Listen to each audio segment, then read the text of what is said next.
Good morning, all students. You are welcome. Online class, Sardar Patel Inter College, Jaroli, Phase 2, Kanpur. Class 9, Social Science. Topic: फ्रांसीसी क्रांति, the French revolution. जैसा कि आपको मालूम होगा या विदित होगा कि यूरोप में अनेक क्रांतियां हैं। क्रांति का मतलब होता है कि किसी भी व्यवस्था में आमूल चूल या क्रांतिकारी परिवर्तन होना क्रांति कहलाता है।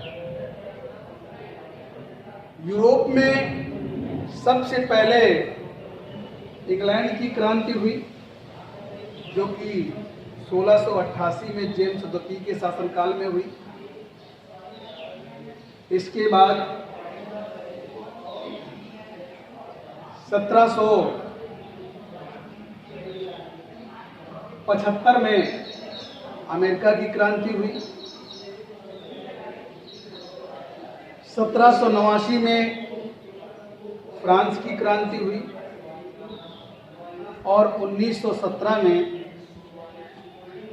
रूस की क्रांति हुई। लेकिन इसमें फ्रांसीसी क्रांति के बारे में हम आपको चर्चा करेंगे। जैसा कि आपको मालूम है कि फ्रांस में बूर्बो राजवंशों का शासन था और वहाँ पर लुई 14वां, लुई 15वां, लुई 16वां आदि अनेक निरंकुश राजा हुए, जो बहुत ही क्रूरतम व्यवस्था के द्वारा शासन को चलाते थे, जिसके कारण फ्रांस की जनता में विद्रोह उत्पन्न हुआ। और लुई 16वें के शासनकाल में जब 14 जुलाई 1789 को बास्टील की जेल का पतन किया गया और बास्टील की जेल के फाटक को तोड़ दिया गया और फ्रांस की जनता एक निरंकुश राजशाही व्यवस्था को फाड़ फेंक करके स्वतंत्र हुई। लेकिन ये क्रांति की प्रक्रिया 18 जून 1815 तक नेपोलियन के पतन के कार्यकाल तक चलती रही। और जब नेपोलियन कई सारे राष्ट्रों की सम्मिलित सेनाओं के द्वारा वाटरलू के मैदान में जब नेपोलियन की पराजय हुई, तो फ्रांस की क्रांति का अंत हुआ। 18वीं शताब्दी के उत्तरार्ध में फ्रांसीसी समाज कई सारे वर्गों में विभाजित था, जिसके कारण वहां पर विद्रोह की स्थिति उत्पन्न हुई। प्रथम स्टेट्स, जिसमें पादरी वर्ग, फ्रांसीसी समाज में पादरियों का स्थान उच्च स्थान था, जिसके कारण गिरजाघरों में पर्याप्त भ्रष्टाचार उत्पन्न हो गया था और वहां की शासन व्यवस्था में पादरियों का एक विशेष स्थान था। दूसरा था द्वितीय स्टेट कुलीन वर्ग, जिसमें पादरी वर्ग के साथ साथ जो उच्च पदों पर आसीन लोग थे, वो शासन तंत्र में एक अपनी विशेष दखलंदाजी करते थे, जिसके कारण समाज में इनका भी एक विशेष स्थान था। तृतीय स्टेट साधारण वर्ग, जिसमें किसान, मजदूर, अध्यापक, श्रमिक इत्यादि वर्ग आते थे, जो समाज में बहुत ही शोषित और पीड़ित वर्ग के अंतर्गत आते थे, जिसके कारण विद्रोह की स्थिति उत्पन्न हुई। क्योंकि फ्रांस की जो बहुसंख्यक जनता थी, जिनको कोई अधिकार प्रदान नहीं थे, और जो अल्पसंख्यक जनता थी, उनको विशेष अधिकार प्राप्त थे और भोग विलासिता का जीवन जीते थे, जिसके कारण फ्रांस की क्रांति हुई और विद्रोह की स्थिति उत्पन्न हुई। फ्रांस में जीवन संघर्ष, क्योंकि फ्रांस की क्रूरतम या शोषित व्यवस्था के कारण फ्रांस में 1715 में जो फ्रांस की पॉपुलेशन या जनसंख्या थी, वो 2.3 करोड़ थी। लेकिन 1789 तक आते आते फ्रांस की जो जनसंख्या थी, वो 2.8 करोड़ हो गई। इसमें वृद्धि हुई और संसाधनों में कमी होने के कारण एक विद्रोह की स्थिति उत्पन्न हुई।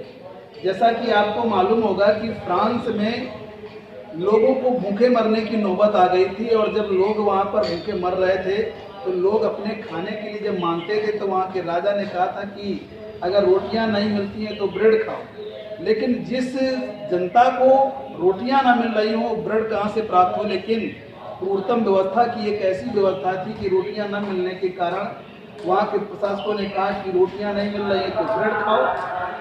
फ्रांसीसी क्रांति के अनेक कारण थे। पहला कारण था राजनीतिक क्रांति। राजनीतिक क्रांति के अंतर्गत लुई 14वें, लुई 15वें और लुई 16वें के द्वारा एक क्रूरतम व्यवस्था और दोस्त शासन प्रणाली के कारण वहाँ पर विद्रोह की स्थिति उत्पन्न हुई, जिसके कारण फ्रांस में क्रांति हुई। सामाजिक कारण, चूंकि फ्रांसीसी जो समाज था वो कई वर्गों में विभाजित था। पादरी वर्ग, कुलीन वर्ग, मध्यम वर्ग और साधारण वर्ग। फ्रांसीसी समाज में जो पादरी वर्ग था उसको विशेषाधिकार प्राप्त थे, जिसके कारण उसका समाज में उच्च स्थान था और वो भोग विलासता का जीवन जीते थे। इसके बाद कुलीन वर्ग पादरी वर्ग के नीचे आता था कि उसको बहुत सारे विशेषाधिकार प्राप्त थे और शासक प्रशासक तक उसकी पहुंच थी, तो उसका भी समाज में एक विशेष स्थान था। लेकिन मध्यम और साधारण वर्ग के लोगों की जो स्थिति थी वो बड़ी दयनीय थी, जिसके कारण फ्रांस में विद्रोह की स्थिति उत्पन्न हुई। आर्थिक कारण में जो वहाँ के अल्पसंख्यक लोग थे, जो फ्रांस की जनता के द्वारा करों के रूप में बहुत सारा टैक्स या धन वसूलते थे और वो अपनी भोग विलासता में उस धन का उपयोग करते थे। और वहाँ की जो बहुसंख्यक जनता थी वो भूख से व्याकुल थी और राजा का इस ओर कोई ध्यान नहीं गया, जिसके कारण वहाँ पर विद्रोह की स्थिति उत्पन्न हो गई। धार्मिक कारण, फ्रांसीसी समाज में पादरी वर्ग को विशेष स्थान दिया गया था और वहाँ पर धार्मिक स्वतंत्रता की कमी थी, जिसके कारण धार्मिक आज़ादी न मिलने के कारण भी विद्रोह की स्थिति उत्पन्न हुई।